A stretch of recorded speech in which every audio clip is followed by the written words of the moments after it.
Okay, it is Monday, September 17th. Autumn is fast approaching in this hemisphere, and I'm excited to be hanging out with all of you. Let's get into the intros. Jaudia, what is going on in your world? All right. Thank you. So my name is Jaudia. I've met all of you guys. I am the Director of Operations from Launch House. And so right now, besides the new building that I found for other location, which I've talked to you guys about several times, the other thing that we have going on is, and I think I've mentioned this before, is just struggling to get, people to pay for things. Adding a lot of value on top of it. And the other thing too is how to engage universities. So we've been having conversations lately with universities, and it's kind of hard at first to decide what kind of like synergy there is there, even though you would think that would be obvious. But so many of our co-working models are paid models, and a lot of students can't pay. So we had tried a student membership before, but trying to see now if there's some other opportunity there to work with universities in a way that doesn't include like membership and space. Gotcha. And you have a relationship there that you're working on developing. So there's like somebody on the other side there? Right. There's two universities. There's a university that does a lot of like remote learning. So we're talking about, maybe offering some kind of discount to our members and like doing a satellite kind of location for them here. And then there's also a community college that has a space in of their facility that they haven't been able to activate the way that they want. So it's kind of two different kinds of relationships with two different kinds of universities.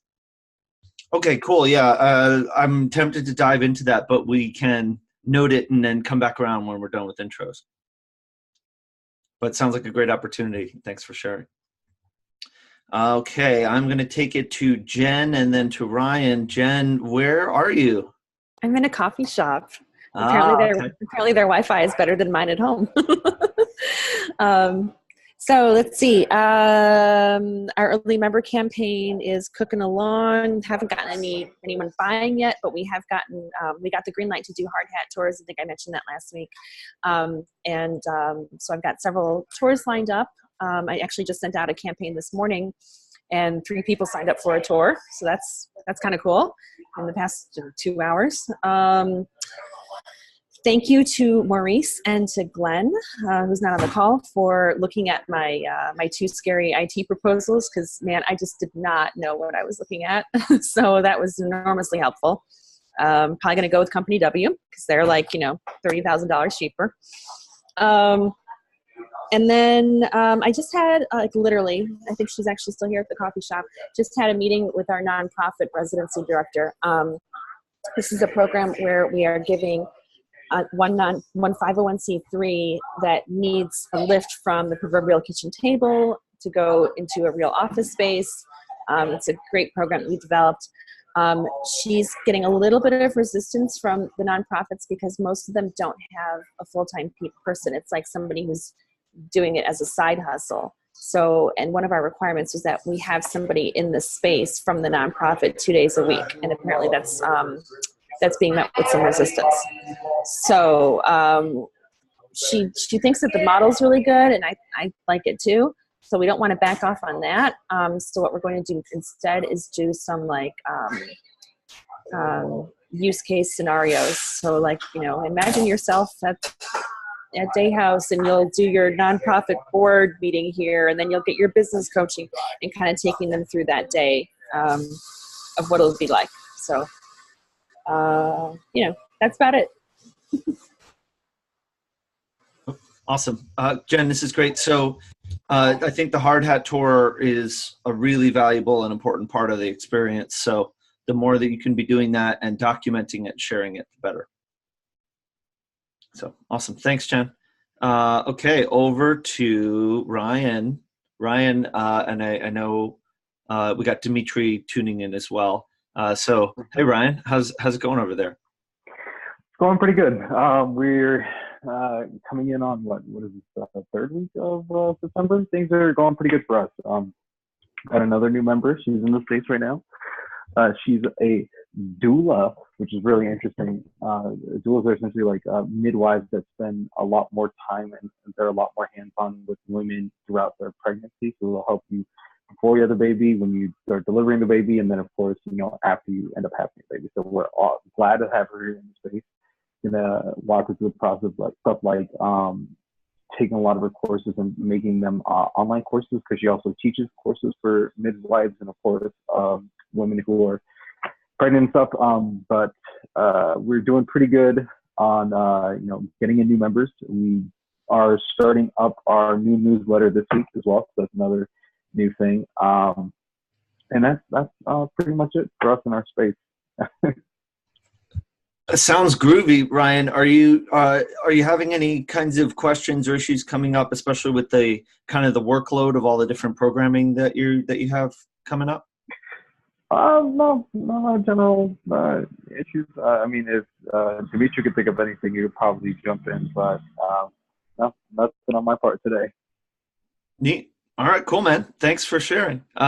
Maurice, it's so nice to see you. I haven't seen you in quite some time, and so it's cool to have you. Yeah, you got it working. It looks good. So what's going on in your world, Maurice? So I'm obviously much more early stage than everyone else on the call. Don't have a physical space yet, still on the community building side. But a lot of what I've been doing is talking with other co-working spaces in the area, which are not a lot. If you go out, I guess like an hour radius, there's probably about 5. So I've just been visiting different spots, talking to different people. One idea I have right now, which I kind of wanted to bounce off the group later on, don't want to derail the whole conversation, was kind of starting like a group of local co-working spaces to kind of have like owners and organizers talk to each other. Because I visited about 4 out of the 6 that I found so far, and only 2 of them knew about each other, and they've never visited each other's space or talked. I'm like, that seems weird. But so yeah, I wanted to bounce that off folks to see how to go about that or what that would look like. I'm so glad you brought that up, Maurice. And I really appreciate that you've done that work to kind of go visit the spaces. And if it's all right with all of you, this is a topic we haven't talked as much about as I think we really could. Jaudia, you are nodding your head vigorously. I appreciate that. So we actually just, I just started one here in Cleveland, so that would be great to talk about. Wonderful. Okay. So Jaudia, we'll come back to the topic you brought up later in the call, but let's jump into this now. So Maurice, first of all, tell us a little bit more. What did you do? Like, how did you find these spaces? How did you reach out to them? How did they receive you? What were your impressions? Give us the download. So literally just Googling, looking for spaces in Southeast Michigan. There are quite a bit of them downtown Detroit, but I was not looking for stuff in the city. I was looking for stuff in more of a suburb type area. So found a couple of them. One of them I visited last week, which was, I forget his name, John. There's someone that you knew, Tony. Well, they're starting a new space.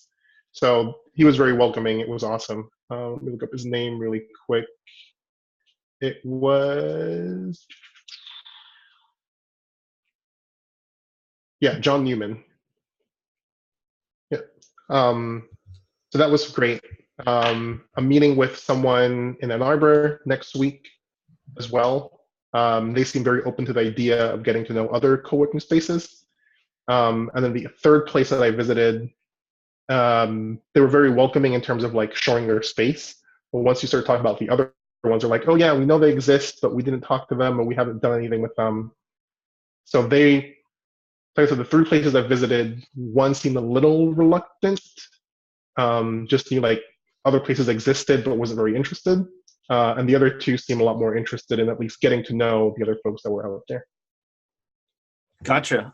Cool. And so, what were your impressions of the spaces and their culture and just their vibe? I mean, were any of them awesome? Were they terrible? Somewhere in between? They're very different. So the one that I just saw last week, it's not open yet. They're still in the build out phase. They're called Back Office Studio out of Ypsilanti. They seem to be very focused, or they will be very focused on local startups and having like companies in there. Another one, Ypsilanti, which was a little less welcoming. They've been around for a year. They're called cowork.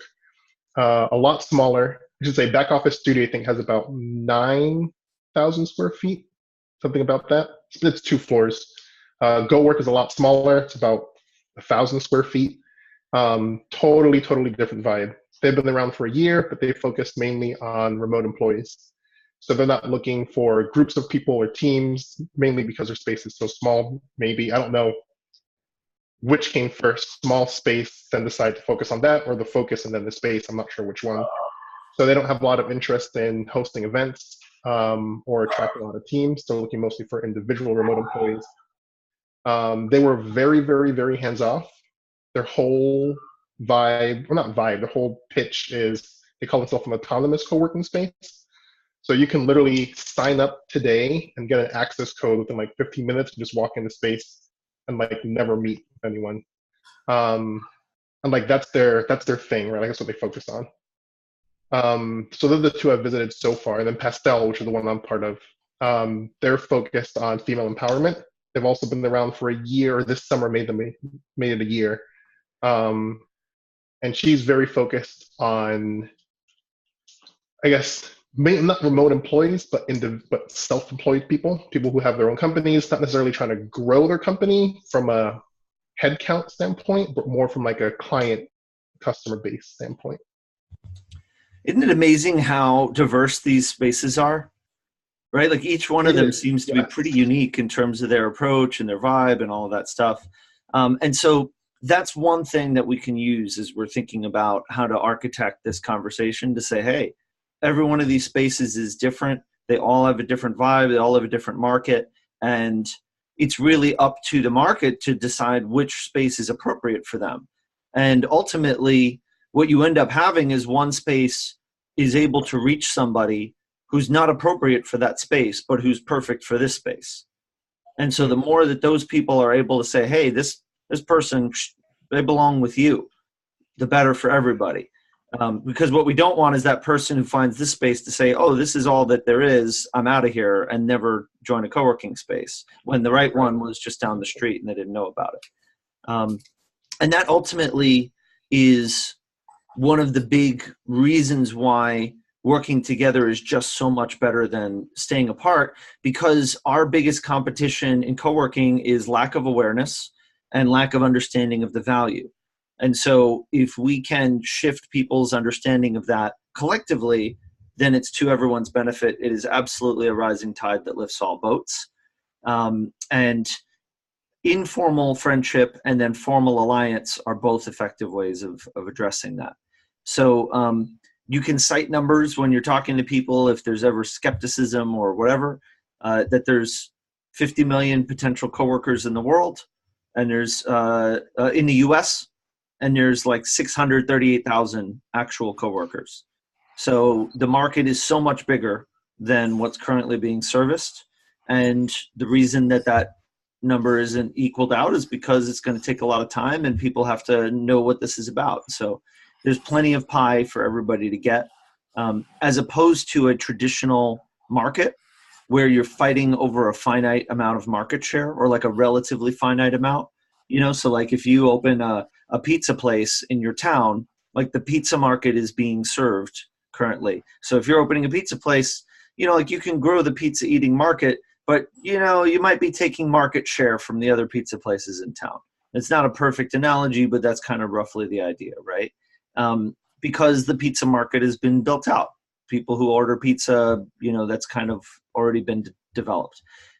You can grow that market, right? Like you could open a pizza place and say, well, I'm gonna try to go after people who don't already order pizza, right? But that's what you'd have to proactively do. In co-working, this is a market that is birthing itself as we speak. There's no doubt that, you know, 638,000 now, it'll be 1 million in the US in a few years, or in a couple of years, or next year, who knows, right? It's growing super fast. And so the market is still coalescing into something, and it's going to be, you know, at least another 10 years before it stops growing, or before it kind of reaches that point. So the interest in the meantime is let's all be a part of growing this market together. And I think that's an easy, from like the businessman standpoint, you know, why that makes sense for everybody to work together. But then there's all the other ancillary benefits, which are like being able to help each other, like we help each other, but maybe with more local specific stuff. So, you know, if there's stuff specific to the region, like, you know, getting a certain service provider, getting help with construction, waste management, IT, things like that. You know, all that stuff you might be able to get tips from your neighbors on. But then you've also got the potential to do stuff together locally that raises the profile of everybody. And maybe, Maurice, this is where you're starting to think of going, or even Jaudia, where, you know, let's say there's like a startup week happening in your region where, you know, there's a lot of events happening. You guys could have your own track, or you could have your own kind of like brand that you promote that gets visibility for all of you. And, you know, basically if everybody kicks in a relatively small amount of time or money, you're able to collectively build a lot of awareness together. And so that, and it's so much more, but yeah, I'm glad that that the both of you are working on it, and would love to hear more of your questions or your thoughts on kind of what you think the next steps might be. I have a question.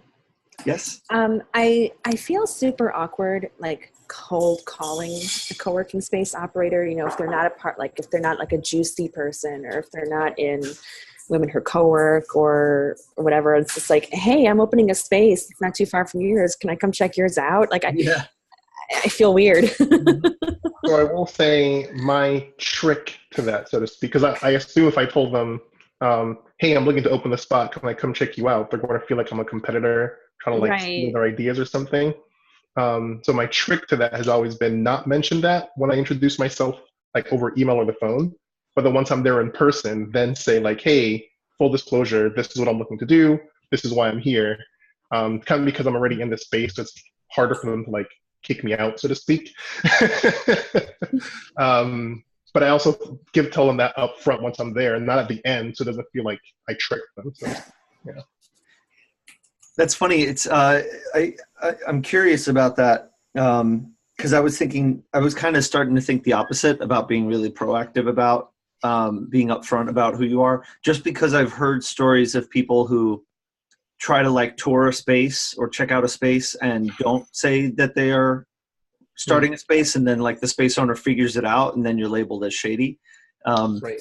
But that's also people who are being more like they're actually legitimately trying to scope out a competitor as opposed to being friends. So I could see that working. And for me, so far, it's been very natural to disclose what I'm trying to do. Because usually when you meet them, right, they're like, oh, where are you coming from? And what is it that you do? Yeah. And then that's where I just jump in and say, oh, here's what I currently do. Here's what I'm looking to do further on. And it kind of just opens that up. Yeah, and for you, because you haven't committed yet, Maurice, you're just a person who's interested in this, and that gives you a lot of power because you're not yet a threat, or you can't. It's hard for someone to perceive you as a threat yet. That's true. Whereas Jen, you're already established. So you know, I think that's actually why being upfront about it is important, because on the other side, they need to be evaluating why they're bothering to give you their time and attention. And right now, you know, they're mostly only interested in talking to potential customers. So if you're not a potential customer, then I think it helps for them to know up front how to categorize the way that they're spending time with you. And, you know, if we think of how to win friends and influence people, which people, uh-oh. I think we just got a nasty echo. Okay. Olivia, I think that was you, so I muted you. I hope that's okay. Feel free to unmute yourself if you want to jump in and say hello. So in How to Win Friends and Influence People, which is an annoying title but a great premise, really the theory in it is great, is people don't care about you, they care about themselves. So appeal to them and their needs and their interests. And in doing so, give them a reason to want to talk to you, to be excited to talk to you from their perspective, you know, that they're that there's going to be some kind of benefit to them to talking to you. And it could be as simple as offering to buy them lunch. I mean, honestly, right? Like a lot of, it's shocking how far you can get with a free meal in terms of like getting somebody to come out of the woodwork. So that's like the easiest thing in the world. What? Oh, I was just going to say, I just had an idea. So maybe I could say, hey, I'm opening this place in Highland Park. I really like the look of your place online. I'd love to have a place in the West Loop that I can refer my people to for when they're down there. Bingo, exactly. So right away you're saying, I'd like to promote your business. I'd like to help you make more money. Mm-hmm. And all I would like to do is to get to know you better so I know who I'm recommending. That seems reasonable, you know, and truly that kind of social capital building is what helps you get a seat at the table, because now this person's going to say, oh yeah, that Jen, she's all right. You know, she's doing right by me and our community, so they'll talk nicely about you. You know, or they at least won't talk poorly about you.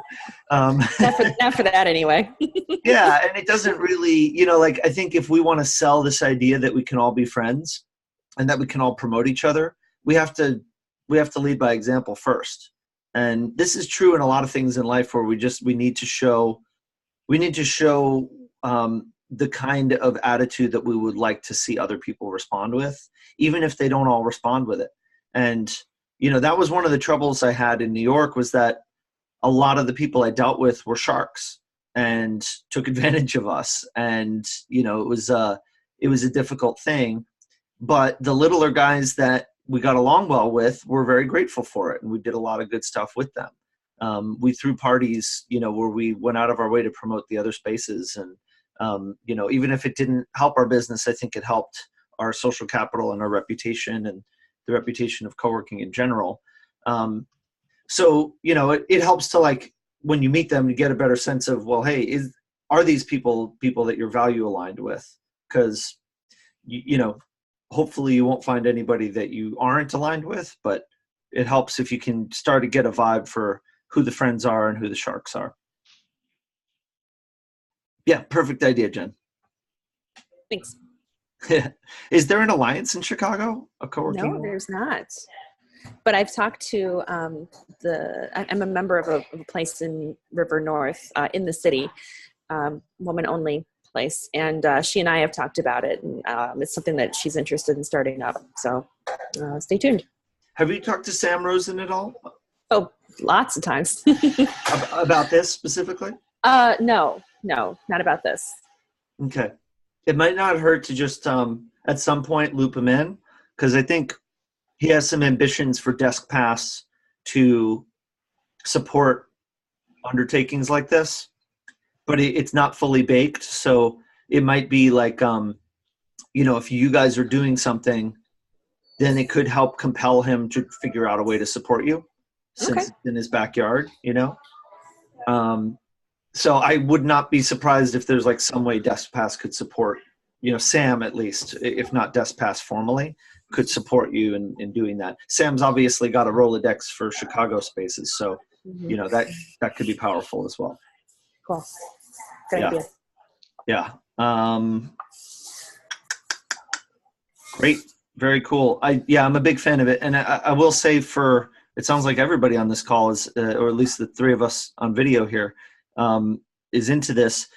You know, you can always start the same way that you start with the co-working space. So before you get too formal and too committed and all that stuff, you know, it's really easy to just start meeting with people one-on-one, do an informal gathering in person, and, you know, have people just start getting to know each other before you start getting into anything too like formal and structured. Because once you start getting into like governance stuff, it starts getting ugly really fast. So we want to make sure we have like a strong base of trust and value alignment before we get there. And also, it would not hurt at all if you could see if there are any domain names that would be useful to you for your region. You know, I have a feeling most of the, you know, like coworking Chicago or whatever, you know, domains are taken, but if you see any gems, it might not hurt to pick one up. I just want to say something about that too. So we started I think last month was our first meeting, and we have our next meeting this Thursday. And so it just started based on me being curious about what other spaces looked like and what they were doing, and then just kind of meeting everyone and talking to them a little bit about, do they know the other spaces? Have they ever been there? So it kind of seemed like everyone had an interest in working together and talking to each other. And we also had a kind of like kick in the pants because Chris Hively, who's one of the founders of MapQuest, he now works for Techstars, and they did a community assessment of Cleveland and told us basically what we were doing well in the ecosystem and what we weren't. And one of the things we weren't doing well was culture, which he basically defined as there's so many of us doing so many things and there's so much crossover and none of us talk to each other. So I think it kind of like kickstarted us really making this happen since we had talked about it for so long. So the first meeting we had last month, I thought eventually everyone would want to rotate spaces, but I wanted to start off really neutral. So we just went to a wine bar and we all like had a drink and talked to each other first and foremost of just getting to know each other. So we didn't talk business at all the first time. We just had fun and got to know each other a little. And also I asked them, what they wanted out of this. So now a space volunteered to have the one on Thursday. And we're going to get more into, so we missed National Coworking Day, but we're going to talk about having a Cleveland Coworking Day this year. So that's kind of how we're getting started. And we already got the domain we got Coworking in Cleveland and Cowork in Cle, I think. So we're working on developing the website for that as well. Awesome. Jaudia, what a win. And I want to reflect the informal non-business nature of that meetup and the neutral ground is hugely important, super wise. So way to go on that. Hey, Coworking Chicago and ChicagoCoworking.com are both available. Should I buy them? Yes. 100% yes. Oh my God. How is that possible? I don't know, but I'm about to buy them. I mean, I would buy it. That's a big win. Buy it. Yeah, that's crazy. It's madness. So I'll tell you something. Even just from an SEO standpoint, and I'm not like a pro at this stuff, but I think it doesn't hurt to just have some little other corners of the internet for people to find you on. So even if Coworking Chicago is just a one-pager that says like, hey, coworking is great. It's happening in Chicago. I'm Jen, I run Day House. Go to my website here. Stay tuned for more. Like that's something you could put up, in a couple of hours, with very minimal work, right? Like just one picture, a paragraph or two, and a link to your site. It's going to start showing up in Google and people are going to find it. And it's just going to build some more reputation for your business. And then eventually if you replace it with a full Alliance website, then great. But like I own whatiscoworking.com, which I think I bought like as a joke, and it was a joke for a long time. And then I made it like a little one-page website with an essay. And then I like looked it up at some point. It was getting traffic. Like, it was like a top result for what is coworking. And so like, wow, that's a pretty good. So then I started using it as kind of an SEO thing to direct traffic to my Newark City site. And I actually got a new customer recently who cited that website as the reason that they signed up for membership. So that at least helped pay for the domain name for the last 8 years or whatever that I've had it. Awesome. Oh, great. What a win. Yeah, they're not available. Just kidding. Oh, no. Apparently there's a squatter on both of them, and they don't even have like a squatter page. So I just went to Whois and figuring out who's got it. Now I'm mad. That's what I would have expected. I was like, wow, that's so common. I'm surprised that was still available. Yeah. Well, it didn't even say like, like the usual like GoDaddy, placeholder or anything like that. Yep. So I just assumed it was available. Sorry to get everyone's hopes up. Now you're making me wonder because I own a couple of New York related coworking domains and I'm not doing anything with them. So now I'm wondering if I need to do like Someone's sell mad them. at you. Yeah. But there's always that that hope that I'm holding out for, like, you know what? Maybe I will finally get the New York Coworking Alliance going, and then they'll come in handy. But oh well. Okay, cool. Well, so yeah, if you find a gem, then great. Otherwise, if it's going to be like a, something that's more obscure, then you don't need to spend the money on it. But if you find one that you do think would be useful, I think it totally doesn't hurt to have it. And spin up a little side website for it. Cool. What else on this topic? I feel like we could go far with this. I wanted to hear more about your plans, Jaudia, for you said you were thinking of doing like a co-working week. Yeah, so we were trying to think of the first thing that we could all do together. I'm thinking eventually we'll want to do some kind of like conference or some other kind of like larger event. But to just get started, we're going to be talking about doing a Cleveland co-working day since we missed the national one. And I'm not 100% sure what it's going to be since it's the topic of Thursday's meeting. But I don't know, any easy, low-hanging fruit you think would be viable for us all to collaborate on, because there's quite a few of us, is appreciated. Like, what could we do on that day to highlight all of us, but highlight co-working? Because our biggest problem is not a lot of people know in the Midwest what co-working is still. Sure. Yeah. So a lot of people do open house type things, which I think is fine. Where maybe you even have like a rotating day where, each day is a day that a different space has an open house, that kind of thing. Which I think, or it's like one day where you can do a crawl. I've seen that, like a space crawl. So all the spaces are do an open house on the same day. And then the idea is like, you maybe like produce a little map and you can, say like, okay, like go visit all the spaces at once. And so that can be kind of fun. I think the issue is all of that stuff gets people to be aware that you exist and gets people in the door, which is fine, and a nice start. But it's the same reason that I rail against tours, which is that it largely only shows you the least valuable part of the experience, right? And so what we want to think about is, how can we be involving these people in the worlds of the members and the culture that you have going on in your space? So if instead, maybe you had a crawl that was a little more structured, where in a span of a day or in the span of a week, each of you has a program that you're running that gets the visitors to participate in something that the members are participating in, then they get to meet your members. They get to talk to the members about what it's like to work there, learn their story, that kind of thing. And that gives them a much better impression, I think, of why this is valuable and which space they would really belong in, because then they get to make personal relationships with the people. And talking to the members is always super valuable because they're a lot more likely to be honest.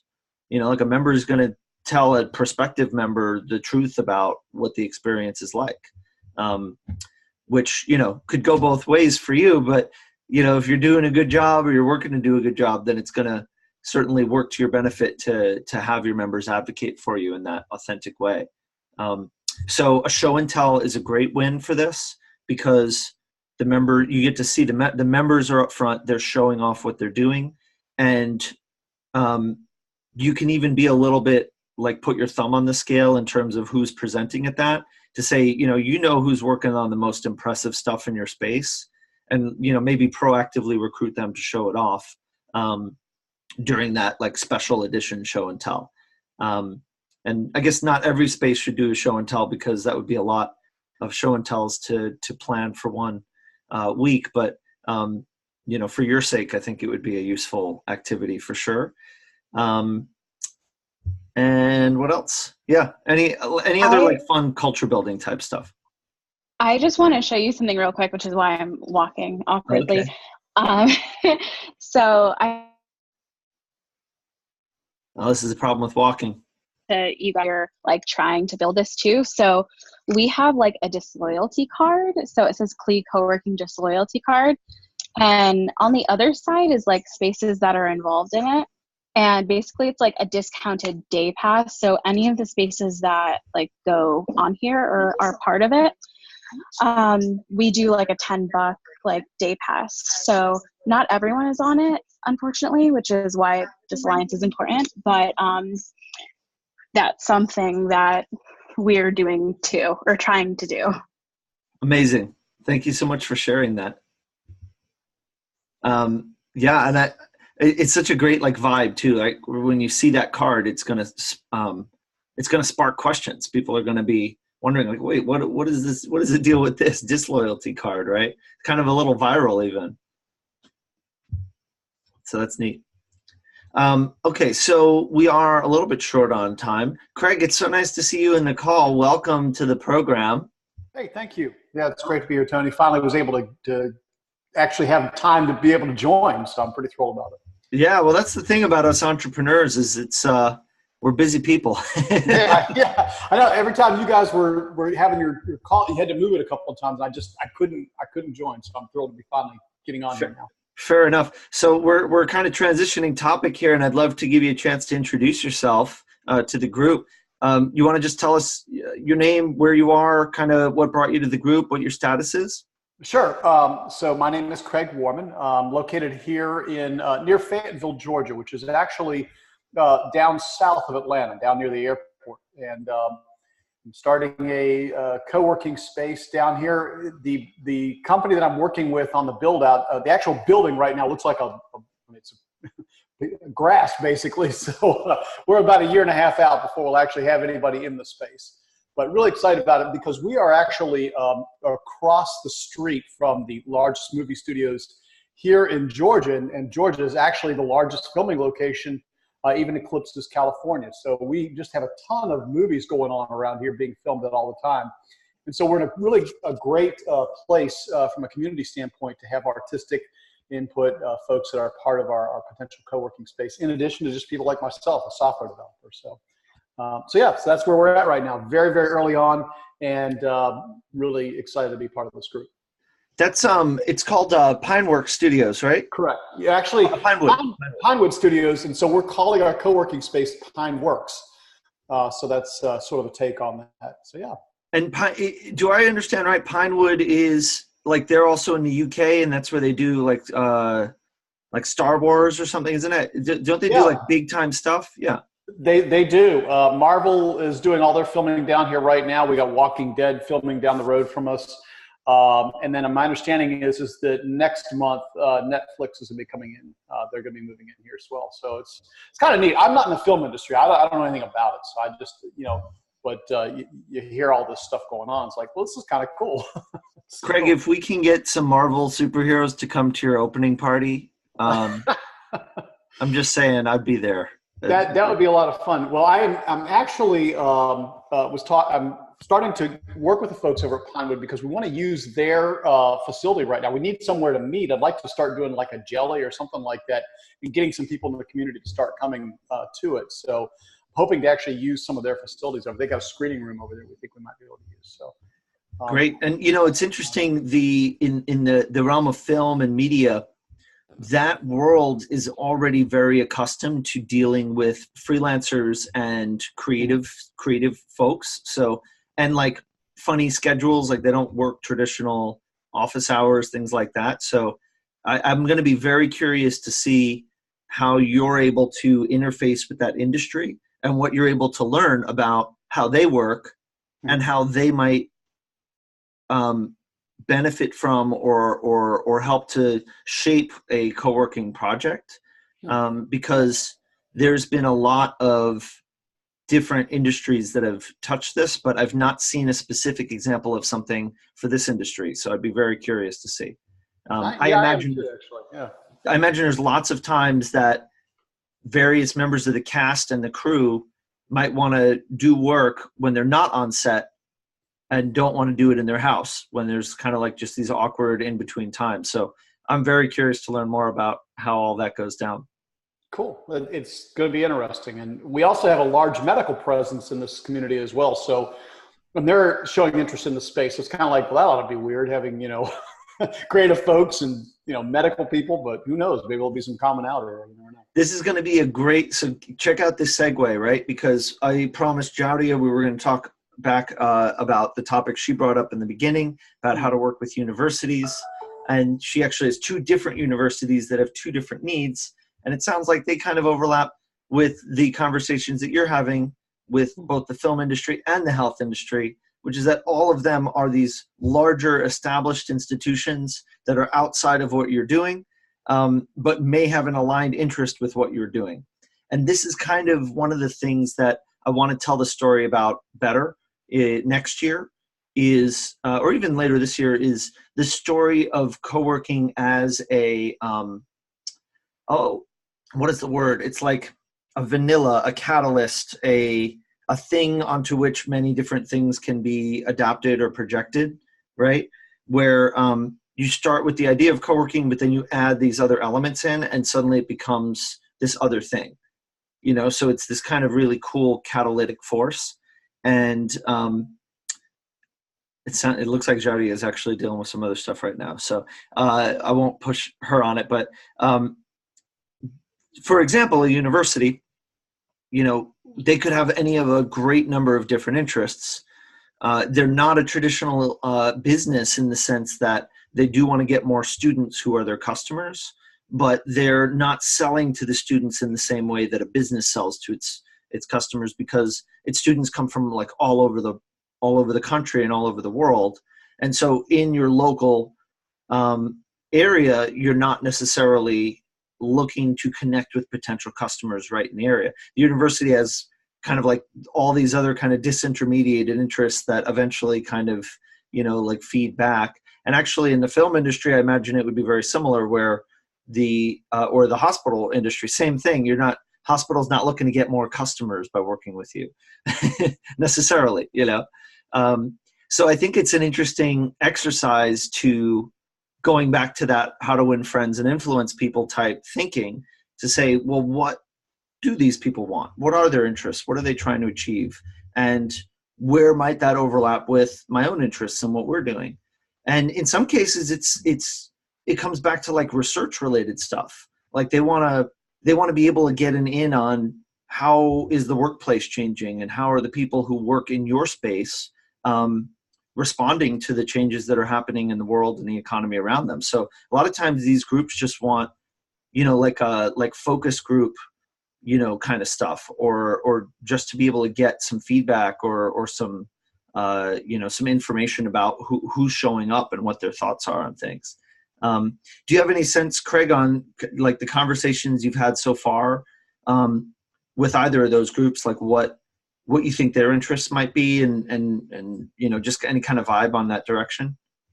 So far, the conversations I've had, ironically, have been people that have been not part of those industries. So I'm still not really talking yet to the actual, people that might be in the co-working space that are from like healthcare or even in the film industry. But what I've actually ended up talking to have been people that are right around me, right here in the Pinewoods community.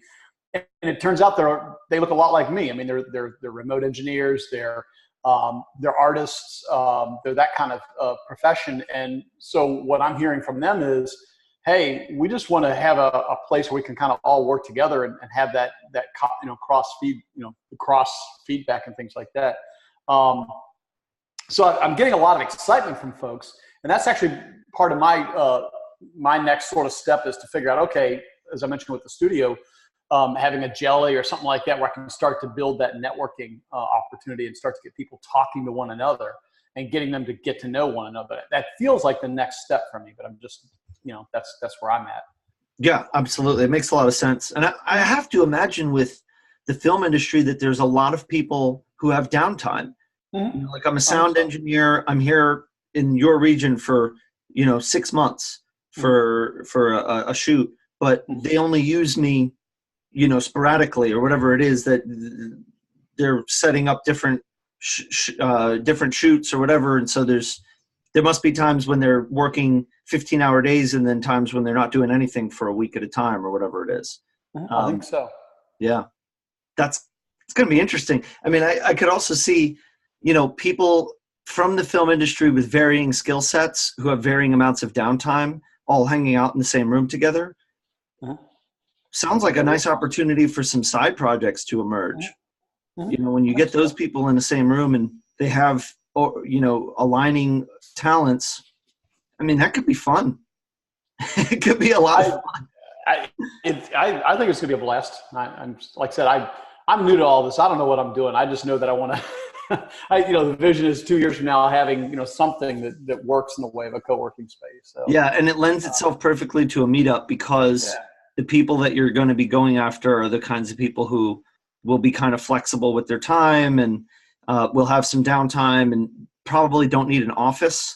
I'm making a lot of assumptions about an industry I don't know, but I'm picturing, you know, these kind of like contract workers or even just on-site full-time workers at these shoots with a lot of downtime where they don't seem to me to be the kinds of people who would need a physical office for a lot of stuff or like conference rooms for phone calls and meetings. Like I could see like the creative teams needing private rooms to do like offsites to regroup and think about their shoots. But the individuals, I feel like they could be a nice market for this. Yeah, for sure. I imagine that a lot of these people are, when they're not working on their job on the set, are probably like, you know, doing emails and catching up with friends from home and, you know, maybe trying to learn new skills, things like that. So a lot of like lightweight laptop stuff, which sounds great. Good point. Yeah, that's a very good point. Now I'm wondering if there are other people we can talk to in other like film focused areas, you know, like, is there a Hollywood co-working space that, you know, gears itself to the industry? I haven't heard of one in New York. I don't know. I'll keep my ears open for it. Okay. Yeah. Has anyone here worked with stakeholders in the way that we're talking about, like an organization that is an institution, like a big institution that is not directly related to what you were doing, but maybe that you found an aligned interest? I asked that question legitimately not knowing if anybody actually has an answer to that question. So sounds like crickets on that one. Okay, fair enough. Jaudia, we did talk a little bit about the topic we wanted to come back to in the beginning. I don't know how much you were able to hear, but did you catch any of what we talked about? Is it kind of bouncing off of you in terms of the university conversation? Yeah.